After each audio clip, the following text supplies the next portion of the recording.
Who hasn't felt the swift currents of peer pressure? I have, you have, we all have. I always consider the types of pressures teenagers today feel from their friends. None of us escape from peer pressure, a problem which is particularly acute during adolescence, when kids already fight through a whirlwind of emotions and hormones. Their desire for acceptance and approval from their peers is so intense that they end up compromising their values as they follow the crowd. Today, I am going to share with you this persistent relationship among teenagers. There are three factors that can enable you to have a better understanding of peer pressure. The primary factor is knowing its basic definitions. The secondary factor is its causes and effects. And the last factor that will help you to understand peer pressure is knowing the ways on how to help teens deal with peer influence. The primary factor is defining and knowing the types of peer pressure. Peer pressure is a feeling from one's peers to behave in a manner similar or acceptable to them. Teens have tendency to inflate similarity between self and close associates. This includes adhering to a group norm that has been created.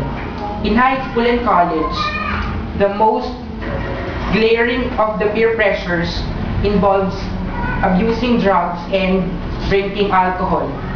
The intensity of peer pressure differs from situation to situation, influencing how children dress, what kind of music they listen to, and what types of behavior they engage in.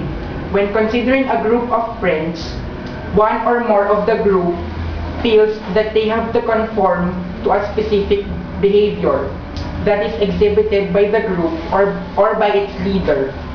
Peer pressure occurs when the individual experiences implicit or explicit persuasion, sometimes to adopt similar values, beliefs, and goals, or to participate in the same activities as those in the peer group.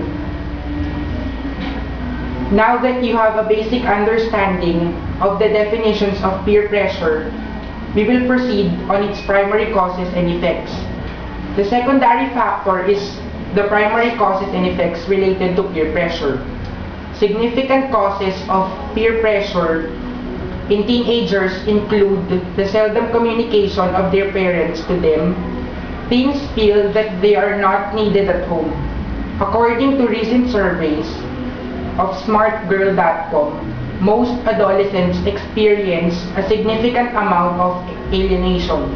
Majority of the youngsters really struggle with feelings of being excluded at home. Teenagers long for approval, for a deep sense of belonging, for importance, for order and security. If they don't receive these things at home, they will seek them elsewhere.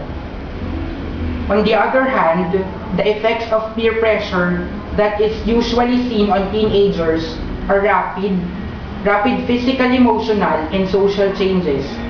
Peers will encourage deceit, rebellion, disobedience to parents, and arrogantly ridicule the standards and values parents teach at home. Peer pressure can be extremely strong and seductive, influencing children to change their minds from what they know. Negative peer pressure can make teens do many different things, leading to consequences on health. If the physical damage is not enough, the mental and emotional damage is even worse.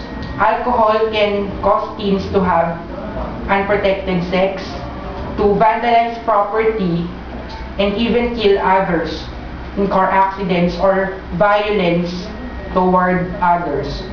Now that you have a basic understanding on the causes and effects of peer pressure, let me tell you the ways on how teens can handle it. The most important factor among the three is the ways on how to help teenagers to deal with peer pressure or the peer influence.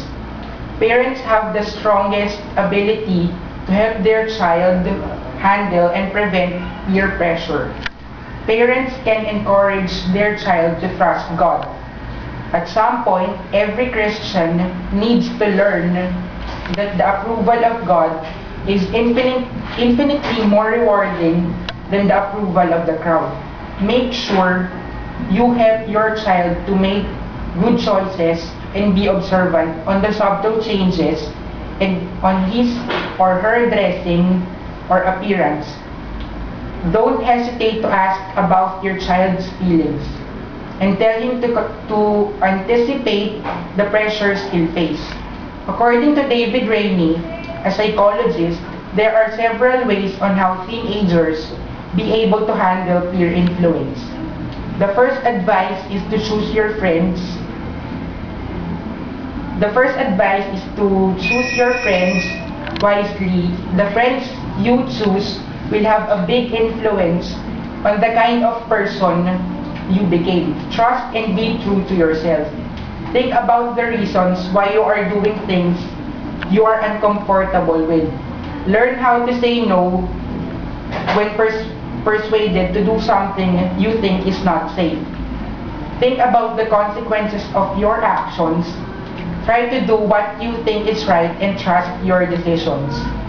In conclusion, everyone has been through a situation where peer pressure exists.